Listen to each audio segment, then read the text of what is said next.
I'm with Mick Crumplin on the field of Waterloo, and Mick is a retired surgeon with an expertise in medical matters, military medical matters.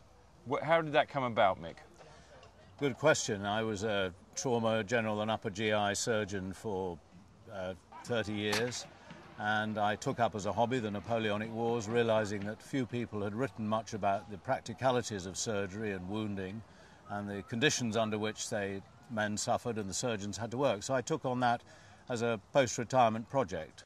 Now I love all aspects of history, reenactment, lecturing, writing books and articles and advising all and sundry about the practice. But surgeons and historians don't go to so much trouble as to appear completely rigged out with all the right kit and all the right gear on the field at Waterloo. You must take this very seriously. I do, and I think the only way to take it seriously is to do it properly. And I think that you must bring this element into the story of warfare, because few people in this camp or anywhere who reenact really understand the harshness of war.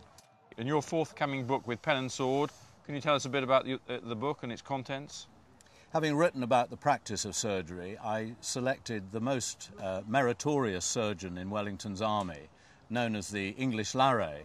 And his name was George James Guthrie, and he was a phenomenally successful surgeon, operating perhaps on 20,000 patients during the Peninsular War. He came to Waterloo and did the first disarticulation of the hip without anaesthetic with survival.